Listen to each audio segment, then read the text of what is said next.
And now, RSM, the Rams Sports Magazine Show.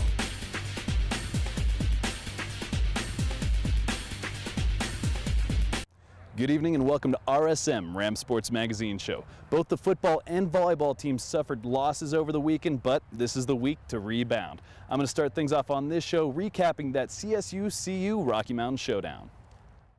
Sports Authority Field at Mile High is home of the Denver Broncos, but on Saturday, it was home to a rivalry that is more than 100 years old as the undefeated CSU Rams took on the winless CU Buffs.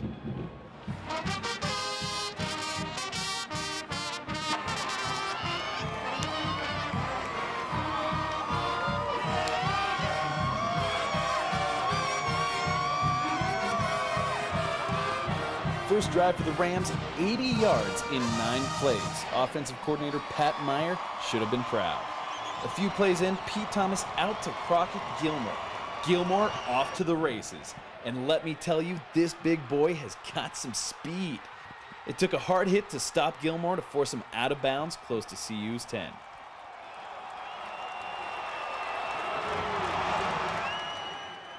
Pete Thomas right behind Weston Richburg, pulls back into the pocket, then sees some room to run. Same old Pete Thomas from last season, not afraid to sacrifice the body for a pickup of 9. PT decides he wants to take this drive into his own hands. A 4-yard scamper into the end zone. Ladies and gentlemen, it looked as though the Rams could have very easily won this game after that first drive. The defense held up their end of the bargain, putting a cold hard stop to the Buffs offense.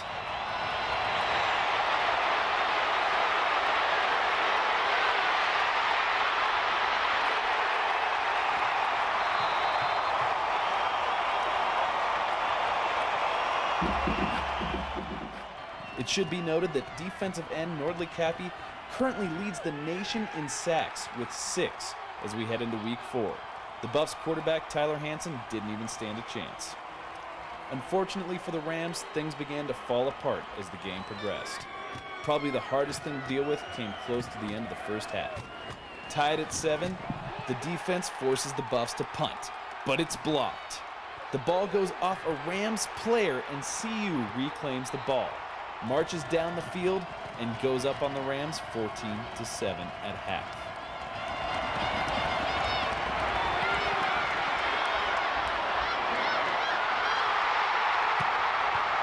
The second half seemed to be all Buffs when they led 21-7, but head coach Steve Fairchild reached deep into his bag of tricks and pulled out a beauty.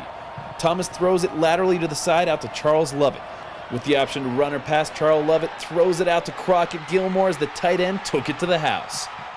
The game ended 28-14, the Rams' first defeat of the season.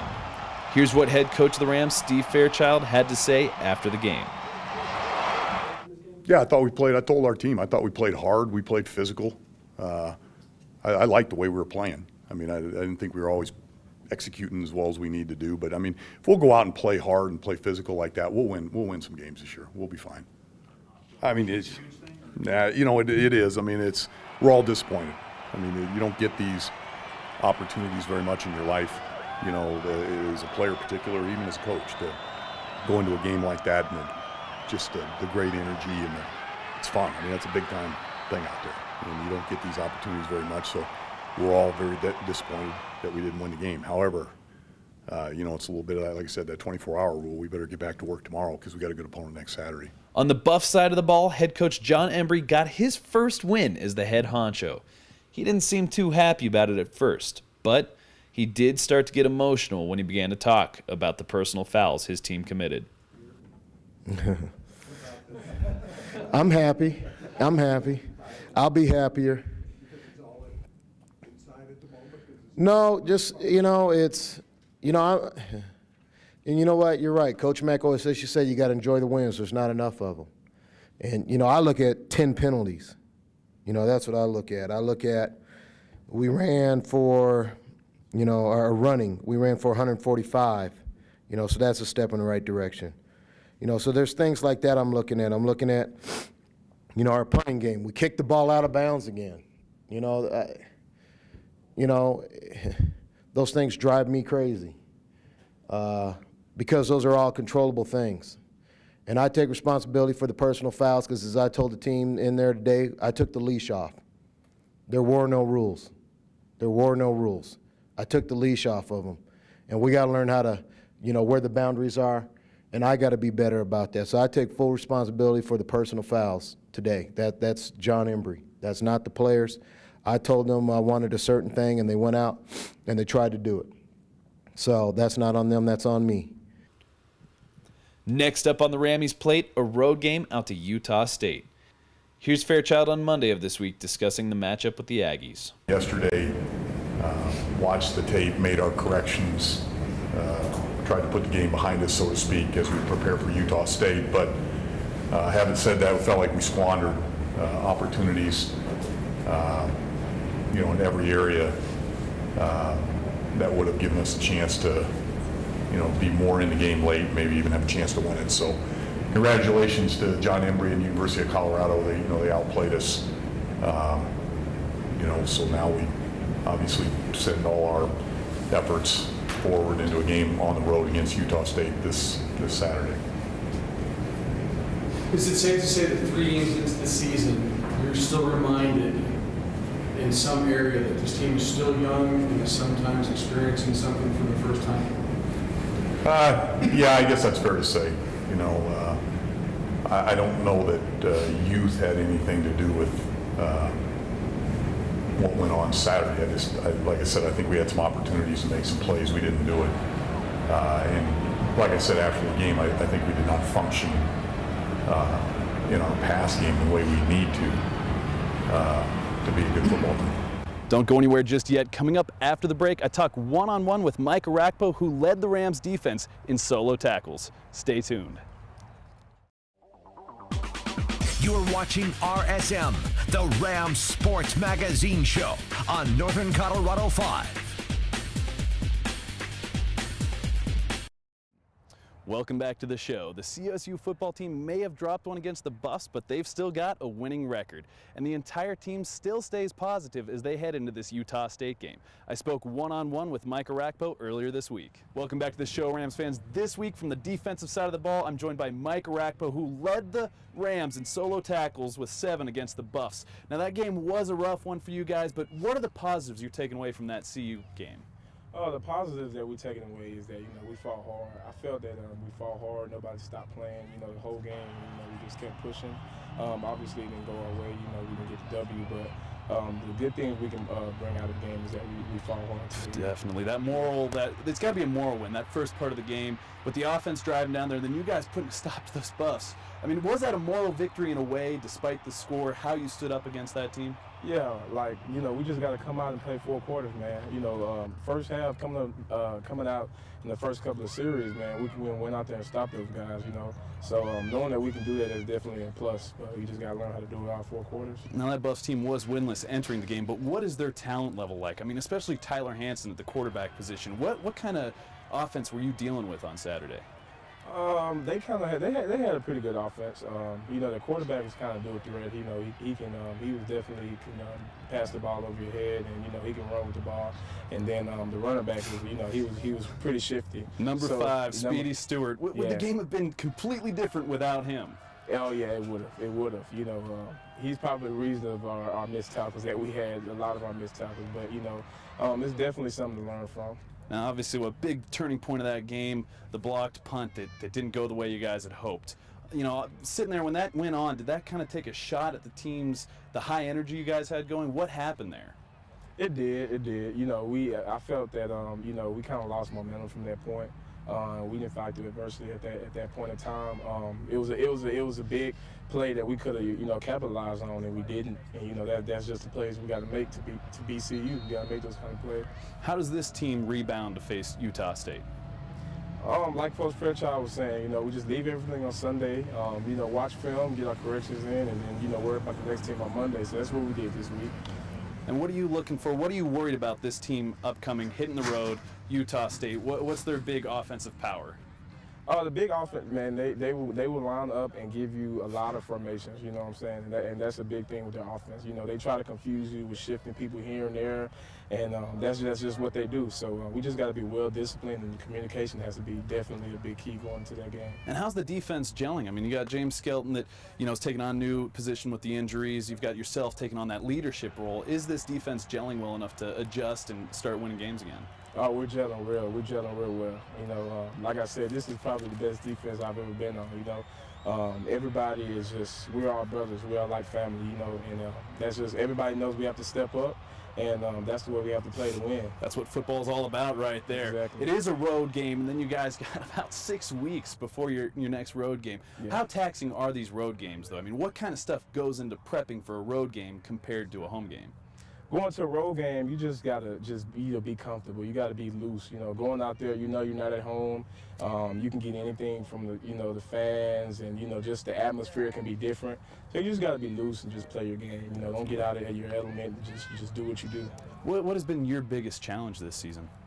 Biggest challenge is basically for everybody just playing all 4 quarters, man. You know, just fighting through adversity. You know, they get a big play here and there, just learning how to keep perseverance and just keep on pressing on. That's just what we got to do a better job of. Definitely. Sidestepping for a little bit, Nordley Cappy, leading the nation with sacks, 6. Yeah. But where's your credit? I mean, come on. You're obviously covering some guys, making that quarterback take his time. Where's the Arakpo credit there? That's fine, man. I'm just doing it for my team. You know, Nordley, that's a big player for us. You know, defensive end, he can get all the credit. It's well deserved. It's well deserved. So, that's my roommate. I'm proud of him, and I hope he can keep it up. That's awesome hearing that stuff. Last question. I've talked to you about this before. Your leadership role on this team. How much has it evolved since week 1 of this season to now? Oh, tremendously. I just find myself, being in there watching more film. Being able to not only play but coach at the same time, and just know that guys are looking up to you, and I just got to realize that at all times. So it's definitely changed this season, and I'm ready to just, fill those shoes and just go forward and get some W's. Get that bowl game. Exactly. Well, I want to thank you very much for joining us on the show. Good luck against Utah State this weekend. Stay tuned, Rams fans, because there's still plenty more to come on the show. Don't go anywhere just yet. I stick with football. Coming up next, I jump to the other side of the ball and talk to senior O-lineman Paul Mattson. You're watching RSM, the Rams Sports Magazine Show on Northern Colorado 5. Welcome back to RSM. Senior O-lineman Paul Mattson will have 22 starts under his belt this Saturday as the Rams take on Utah State. I talked one-on-one with the big guy earlier this week. From the offensive side of the ball, I'm joined by senior O-lineman Paul Mattson. Now, Paul, that CU Buffs game, a little bit of a rough one, but what are the positives that you're taking away from that? Like you said, it was very disappointing, but the positives are we came out with a passion. We got knocked down and we want to come up swinging, and I think there's more energy, there's a little bit more fire, and so that was unexpected to see, but I think we're going to reap the results of that. Passion, that first drive, 80 yards, 9 plays. Yeah. I mean, tell me what was going on through that drive on the O-line. I mean, were you guys just owning this Buffs team? It was just really exciting. And it felt really good, and it was really disappointing that it ended after that. But I think that's a glimpse of what is going to come the rest of the season. I think we're going to be very productive. Coach Fairchild's an excellent offensive mastermind, and I think he's really going to bring it for us. Definitely. We'll talk about Fairchild's offensive mastermind from an O-lineman standpoint. What does he do as a coach that's changed you from the high school level to the college level? As a coach, just schematically, and how to align ourselves to defenses and how to orient ourselves, and as far as who's on who, X's and O's, he understands that in great detail, and that's very helpful for me because in high school it's more like you block this guy every single time, but in college it's a lot more complicated than that. You're pulling out all that good stuff, bad stuff, sometimes hard work, but it was a loss, but an even rougher loss, Joe going down. How hard was seeing that? Honestly, it broke my heart. I was right there when it happened, and just on the other side of the line, I saw him on the ground. In my mind, I thought it might be an ACL because everyone's turning their ACL here at CSU, and it's really unfortunate that it happened. But we do have some young guys that I think will step it up. So talk about Ty and Mason. How is it? Yeah, Mason. How are they able to? Are they able to fill Joe's position? Are they going to be ready for this Saturday? You know, Joe's position is going to be very difficult to fill because he was a great athlete. He really understood his position. He was great at communicating. But you know, the best way to learn is trial by fire. They're going to be thrown into this fire. Utah State has a great defense, and I think they're going to rise to the occasion, and I think they're definitely going to produce for us. What's your biggest worry for this Utah State defense? The biggest worry for me would be letting them carry a high level of energy throughout the game. I want to see us kind of put our foot down, kind of establish some dominance, and let that continue through the game. Well, one guy on the Rams team that seems to have a lot of energy is Chris Woke.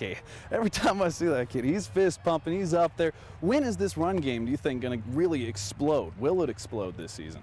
You know, so much of the run game is timing. It's understanding how we all work together. And I think it's just a matter of time. There are some plays this past season that really could have broken it loose and gotten us a lot of yards, but it all comes down to a few seconds. So I think as we learn to work together a little bit better, I think we're just right on the brink, and I think we're going to get it. Heading on this Utah State game again, you're a Utah guy. What does this game mean to you?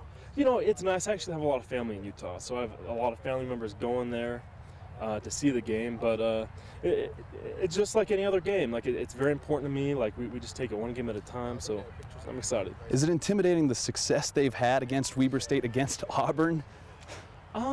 They lost, but they kept it close. You know, it's impressive, but I'm very confident and comfortable with how the coaches have constructed our offense and how they've trained us for this game and how the preparation that they've put in. Like all the work that they've put in makes me feel comfortable. So I've seen that Auburn game and that Weber State game, but I have faith in my coaches. Going to step it up for the coaches. Last question, your senior season. So far, what has been your favorite moment as a Ram? My favorite moment as a Ram. It's a tough question, would probably be actually watching the defense make that final last stand against New Mexico. Oh yeah, down in Nordley Cappy with the forced fumble to end the game. That was recent, so that's in other words, this year we could see some more bigger memories for you. That's hopefully a bowl game. That's the big one. But like you told me, you're taking it game to game. Paul, I want to thank you so much for joining us on the show. Good luck this Saturday against Utah State. Enough about football. Coming up after the break, I go from the gridiron to Moby Arena to talk with Megan Plord of the volleyball team. Stay tuned. You're watching RSM, the Rams Sports Magazine Show on Northern Colorado 5. Welcome back to the show, Rams fans. The CSU volleyball team is currently 6-3 on the verge of conference play. Not only that, but they are still ranked in the top 25 of the country. So, of course, I had to talk one-on-one with Megan Plord. This week, I'm joined by Megan Plord, a middle blocker, junior on the volleyball team. Now, Megan, you guys are 6-3. You're still one of the top 25 teams in the country. How do you feel the team is doing this week? We're doing really good. We had a bad loss to DU, but I mean, we're bouncing back, and definitely a learning experience for us so we can take it into conference play. Yeah, no one really saw that loss to DU coming. I mean, the Bears had beaten them a few nights earlier, 3-1, and then you guys fall to DU that, you know, didn't expect it, but how do you rebound from that loss? It's definitely a learning experience, so we just want to take the things that we didn't do right in that game and use them into our future play. One of the big things that seemed to go wrong, 43 errors for points. I mean, was it just an off night for you guys? Does that happen for volleyball? I think it was an off night, and definitely we weren't focused. I think we could have focused a little bit better. And so, yeah, definitely a lot of errors that we gave them, a lot of free points. Well, hey, we're putting that match behind us, and this week it's conference play. And you were voted preseason Mountain West Conference Player of the Year. We got Air Force coming up this week. Tell me, how do you feel entering the team, feeling as you enter conference play? We're definitely really excited. Air Force is going to be a basic, simple team, so we need to make sure we do the simple things when we play them. They're a basic, simple team. Right now they're 3-10. They're on a 4-game losing streak. Are you afraid that maybe the team can overlook the Falcons looking ahead to Boise State? No, definitely we don't want to overlook them. I think that's kind of what we did at DU, looking at their record. So we're definitely not looking at the record or anything. And we know what we have to do, and we want to go in there and play how we need to play. One really impressive stat for the Rams. I think with the Falcons, you guys have won 31 matches and lost 1. Hilbert has never lost to the Falcons. Yes. So what does that do for the confidence of the team? I mean, I guess we didn't really know that, but I guess that does put a little more pressure on us. But I think that's not too much of a worry for us because we know if we can play our game, we'll play it good and we can beat them. Well, how nice, aside from the DU loss, was this past week? It was kind of a break for you guys. You know, you had a good long rest before that DU team, getting a good rest before this Air Force Falcons team. How nice was that? It does give us preparation time and time to work on our stuff, what we need to work on.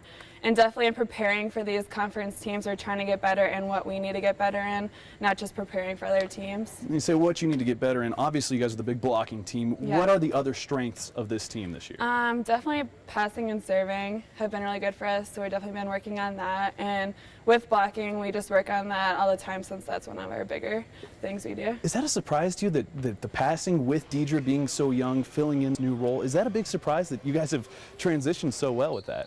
Not really. I mean, because we're always a big physical team, so I think we're kind of, and we have Jesse coaching us for our blocking, calling the block calls, so I think that's just kind of, we've always been good in that area, and we work really hard for it. Jesse obviously knows what he's doing. I mean, that's apparent on the court. But another thing this week, Boise State, their first time in the Mountain West Conference. I mean, the Rams haven't played this team for 16 years. No. Are you excited for a new blood to the Mountain West? Definitely excited for a new team coming in our conference.